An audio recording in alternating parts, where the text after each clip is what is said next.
Coming up next on Arizona Horizon, it's the Journalist Roundtable. We'll look at the week's top stories, including a bill signed by Governor Hobbs that cracks down on campus protesters. That's next on Arizona Horizon.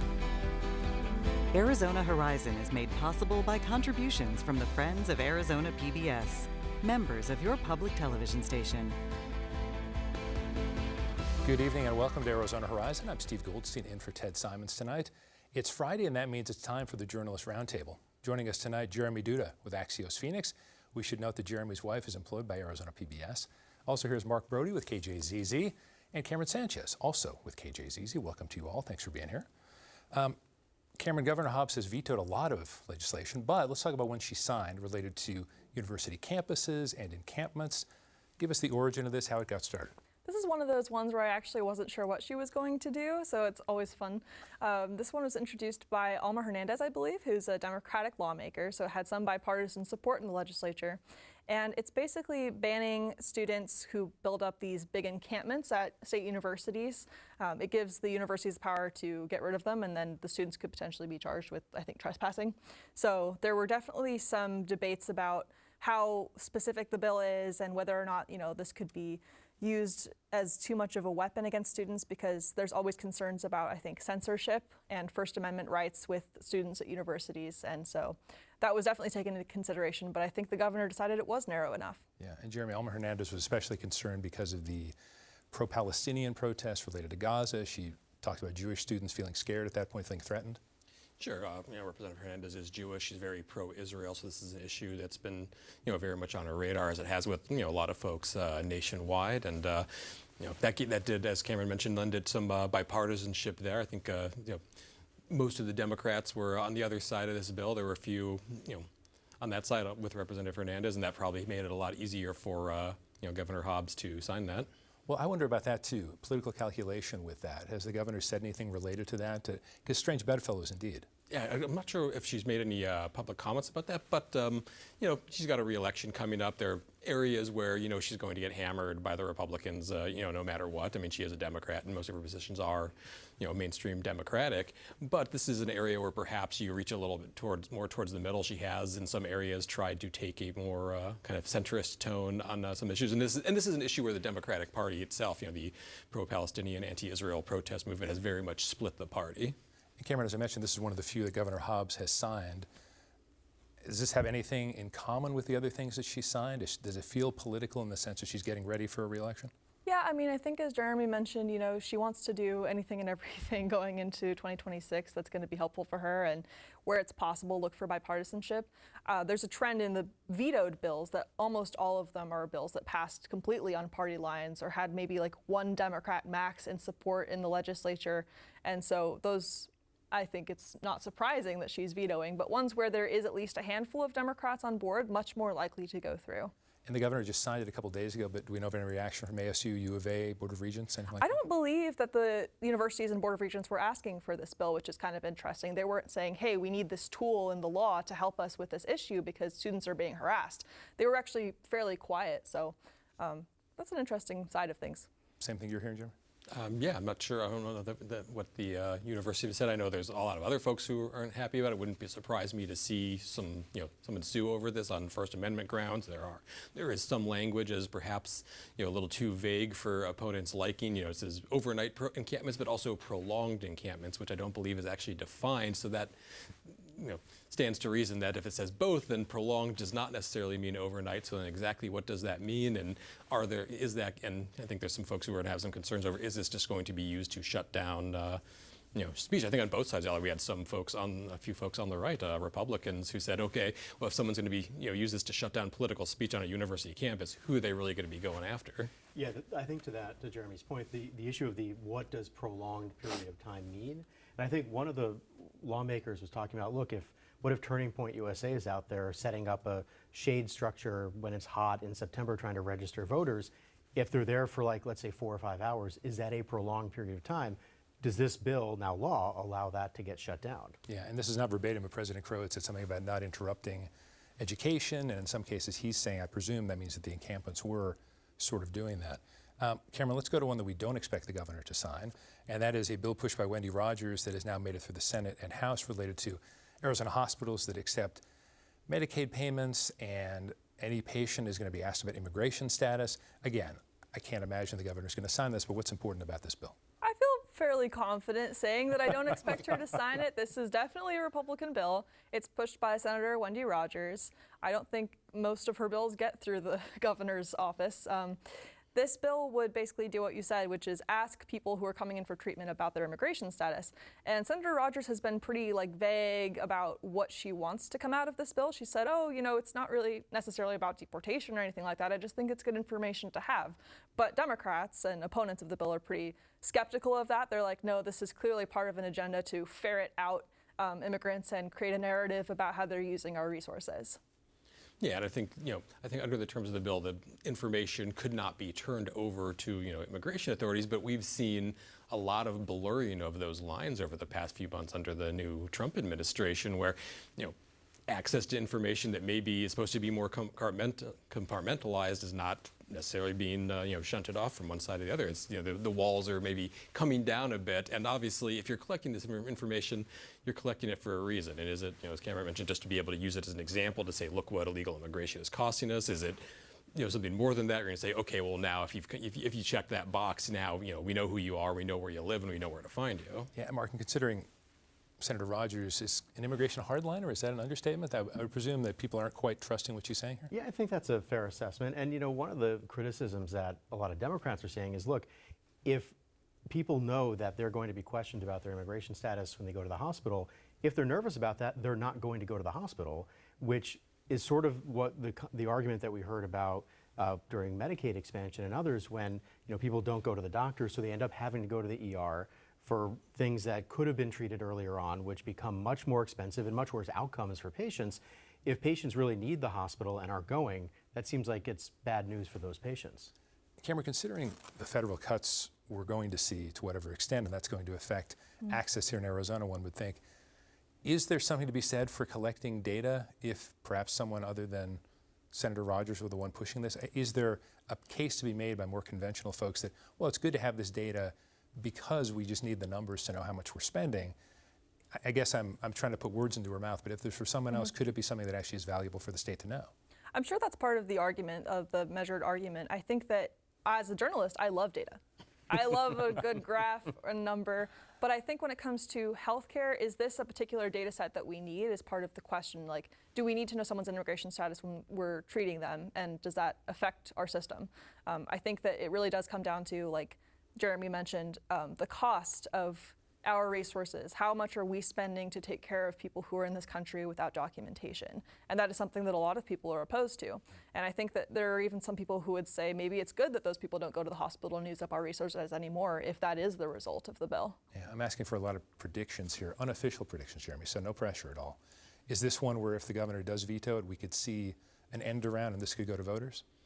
I mean, maybe. I mean, the legislature has not been shy about sending anything and everything to the ballot. We had a 2-page ballot last year. I mean, you have the Arizona ICE Act that the governor vetoed. That sounds like it's probably going to make its way to the ballot. This one, maybe not. There's only so many things you can refer to a ballot, and only so many ballot props that voters are actually going to read. Yeah, Mark, let's go to the legislative break. And I think there was a time when your hair wasn't as gray as mine, but it was still a little bit. And when you were down at the legislature, it didn't feel like lawmakers just took a few weeks break in May because they couldn't settle something. So to quote Ted Simons, usually in the chair, what's going on here?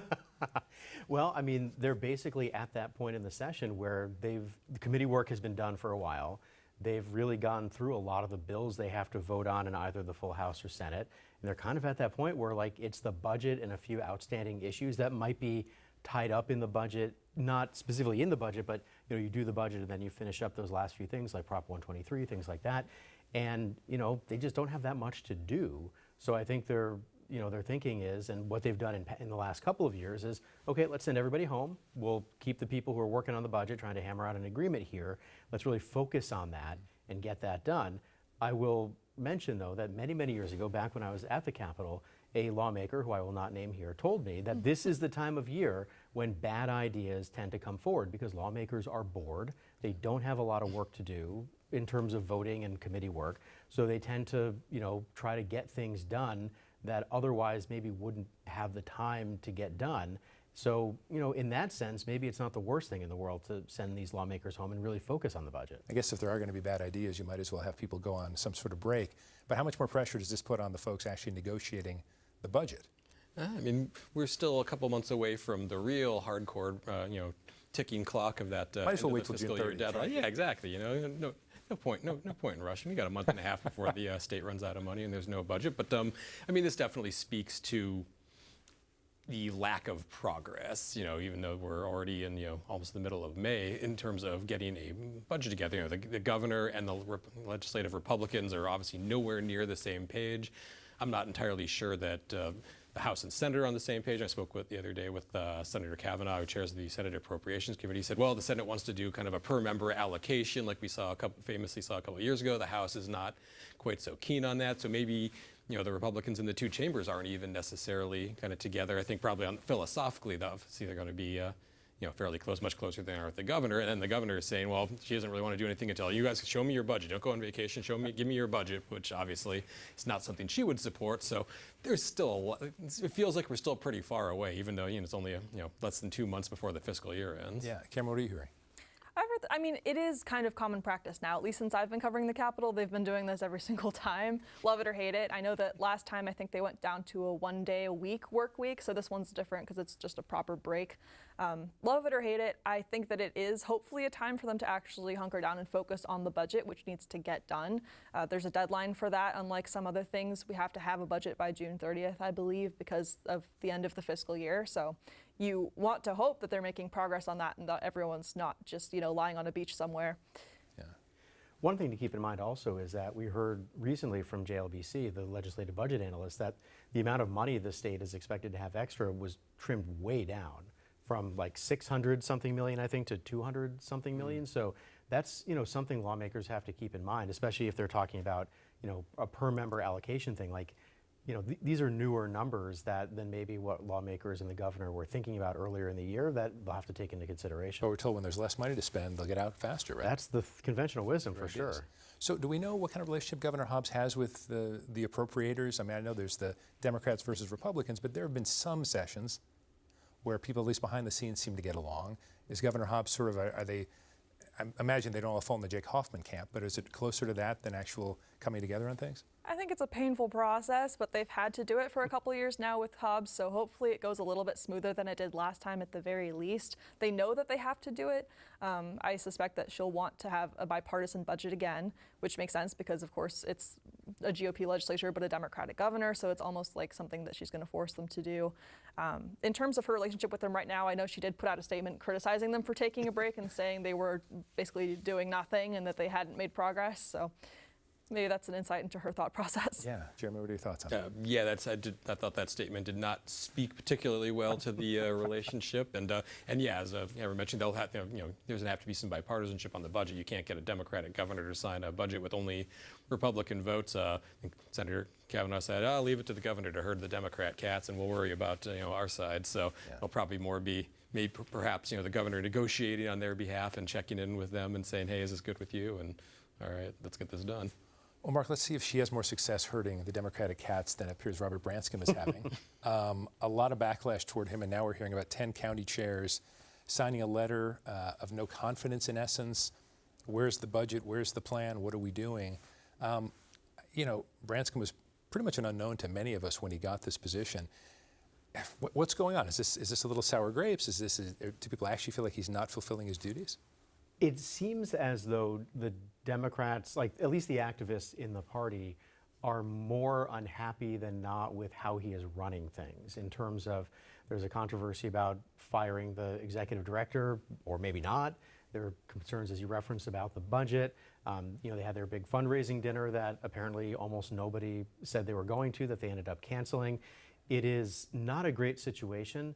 It seems as though the only silver lining for the Democratic Party right now is that it's 2025 and not 2026, right. Because it seems like it would be a much bigger problem if you were preparing for elections in, say, 6 months as opposed to like 14 or 15 months. Yeah, when you have Senator Mark Kelly, Senator Ruben Gallego not really thrilled with the chair, regardless of what their motivation is, that doesn't seem like a good sign. No, don't forget, Governor Hobbs, Attorney General Bays, Secretary of State Fontes, they were all in on that too, basically saying they don't think this guy's doing the job. And right now, as Mark mentioned, it's 2025.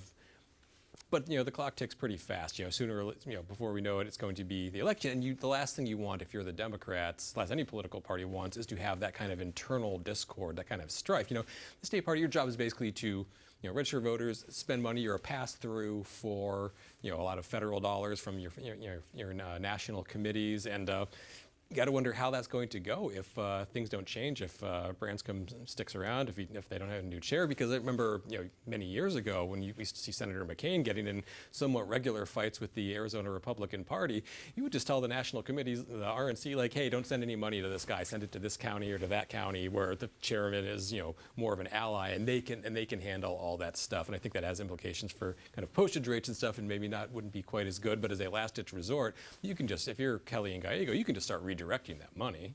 Cameron, I'll go back to when Branscombe was selected, though, and he was sort of an unknown. Did that, in some ways, have we heard if that sort of shocked the powers that be, and they were like, wait a second, I'm not really sure, this is not the person we backed, so I'm not sure what he's going to do. I guess we don't know for sure, but I wonder if some of that is coming into play.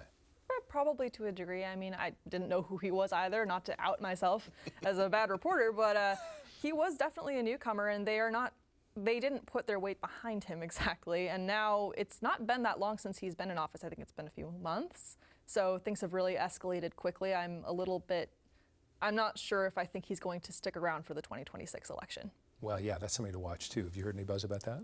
I haven't so far. I'm kind of surprised we haven't seen more movement by now, but he seems to be digging in his heels so far. Yeah, Mark, some of this stuff is very insidery, but there is the practicality of, again, raising money. Do you think the Democrats might get to the point where they're desperate enough to make a move like this, or does Branscombe have some sort of meeting with them where they have, sort of kumbaya? Well, I mean, remember, his election was not terribly close. Like, he was the overwhelming favorite of the people who voted in that election. But at the same time, there have been calls for him to step aside, and it seems like the current situation doesn't seem particularly tenable to continue going forward. Like, I don't know how you sustain this, for many months going on. So it seems as though they're either going to have to get on the same page, or that he either resigns or they force him out in some way. But to Jeremy's point, the clock does tick quickly, even though we're, a year plus away right now. That goes really fast, and this is not something Democrats want to be talking about when they're also trying to talk about getting their candidates elected or reelected. Yeah. Jeremy, let's go to your colleagues at Axios. Karen Taylor Robson, a little bit of deja vu all over again, like not quite getting it. So anonymous Republican strategist told your colleagues at Axios, it takes special skill to botch a GOP primary with the Trump endorsement, but unfortunately that's what this candidate has single-handedly assured. So what happened here? She got the endorsement initially and then didn't immediately spend enough money telling the whole world she got the endorsement?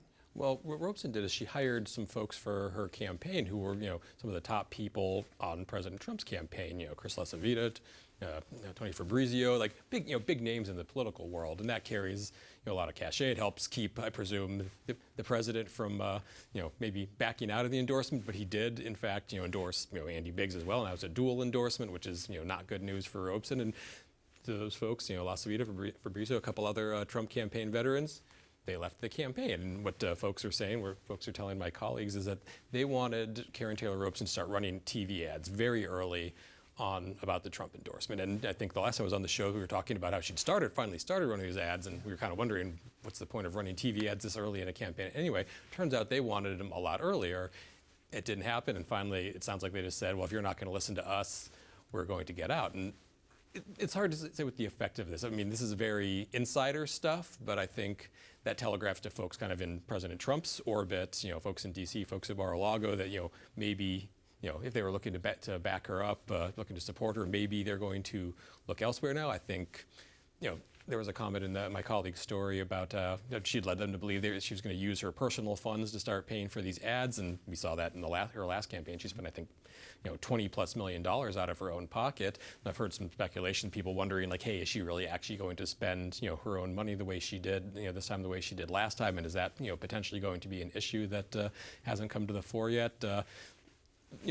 We haven't really seen a response from her. I think the only response we saw is she put out a press release reminding everyone that she is running the earliest TV ads in a Arizona gubernatorial campaign history, which is was kind of a strange move, but I guess we'll have to kind of see what the fallout is. Right now, it's very early. Well, she'd also raised money for a bunch of other candidates, right? So I'm just completely, this again, Trump orbit changes things for a lot of folks, but it does feel like she was going to spend a lot of money, but didn't want to spend it when no one was really paying attention. The whole TV ad thing feels a bit like a fishing expedition to me. Like, okay, you can't be our candidate because you didn't run your TV ads early enough. It's like she literally made headlines by running them as early as she has. So I think that was just, I don't know. I don't want to start a conspiracy theory, but I thought that was a strange excuse. I think what maybe happened was Trump was told by some consultants that he should endorse Taylor Robeson. She had a shot at winning and didn't know if anyone else was jumping in the race. Then got a whole avalanche of pushback from people from the TPUSA wing of the party, Charlie Kirk, Jake Hoffman perhaps, saying, why would you endorse this lady who went against Carrie Lake, who was our darling? Why would you endorse someone who they described as like a shill and not a proper Republican? And I think basically Andy Biggs for the last several months was like, hey, I've been loyal to you. I love you. Endorse me. I supported you. I hate her. And the double endorsement is really like a huge blow to her campaign. So I think it's kind of urging her to nudge out. Yeah, Mark, let me go to Mark briefly though on this. Yeah. So the Andy Biggs element here certainly changes things quite a bit, because we go back to January 6th, and he was very, very loyal to then President Trump as well. I come back to the deja vu all over again. Poor Karen Taylor Robeson, poor Karen, because this is, yes, Lake is a darling, Biggs is going to be a Trump darling as well. Yeah, I mean, Cameron's totally right that when President Trump endorsed Andy Biggs in addition to Karen Taylor Robeson, she still says, calls herself Trump endorsed Karen Taylor Robeson, and that's true, he did endorse her, but he also endorsed her opponent in the primary, who a lot of the MAGA folks are much more favorable on than Karen Taylor Robeson. So that's a tough one for her. Sure, and go back to Cameron's point about kind of who cares about TV ads this early. Anyway, it's hard to imagine that would change anything. That the second that Andy Biggs jumped into that race, I think we all knew, there's going to be a dual endorsement, or he's going to change his endorsement, and that's exactly what happened. He said, they're both great candidates. I didn't know Andy was going to run when I first supported Karen, so both great candidates, and to support them both. Everyone kind of expected that to come. So I'm not really sure what's going to change. I mean, is there polling numbers? Because no voters are actually paying attention enough right now, I think, for a TV ad to start moving poll numbers. So I don't know. I guess it'll be interesting to see if those ads continue, because how long, if she's going to stay on the air, because the conventional wisdom is always that you don't want to go on the air in a campaign until you can afford to stay on the air through election day, and even with her tremendous personal resources, I think even those have limits in terms of a 15-month TV campaign. Cameron, finally on this, it feels like I'm aging myself for a bit, like Oprah. You get an endorsement, you get an endorsement, you get an endorsement. It doesn't really feel like is it going to weigh?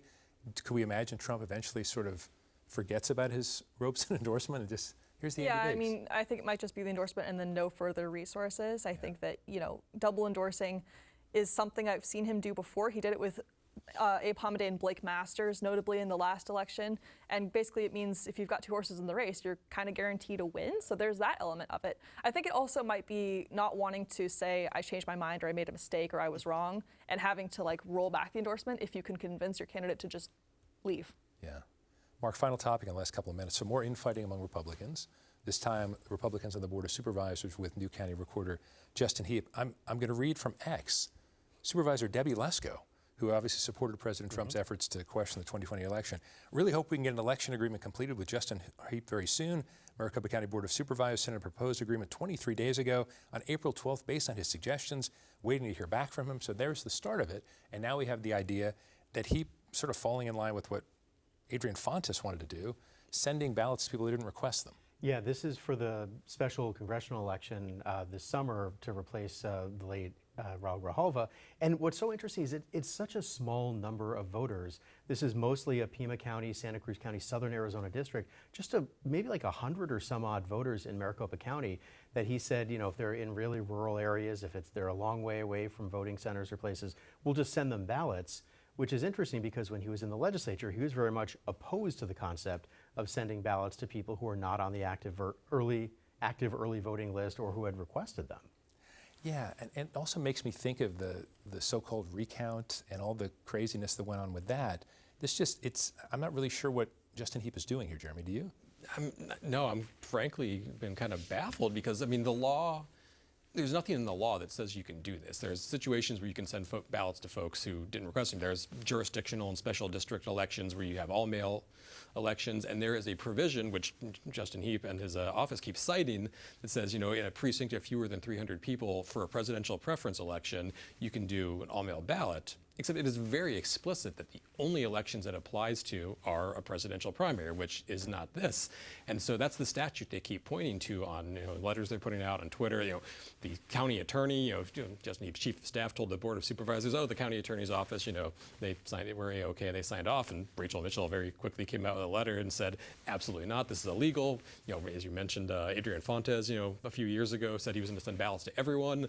The Republicans took him to court. Even Katie Hobbs, who was Secretary of State, fellow Democrat, even said hey, you're not allowed to do this. That would be illegal. He lost that. So, the law seems fairly clear on this. I'm not really sure what the legal rationale is that they think that they're permitted to do this. Final, very few seconds, Cameron. Any thoughts on this? It's funny. It's funny because it was a Democratic thing, and now it's one of the further right Republicans pushing it through as chief of staff. And automatically, Debbie Lesko and Kate Brophy-McGee on the board, the Republicans, are like, wait, whoa, isn't this what Fontes wanted to do? We don't like that. Yeah. We don't want to set a precedent of sending out more mail-in ballots than we have to people who didn't request them. Yeah. And Fontes responded to me saying, please don't compare us. We're not the same. Okay, great discussion, guys. Cameron, Jeremy, Mark, thanks so much.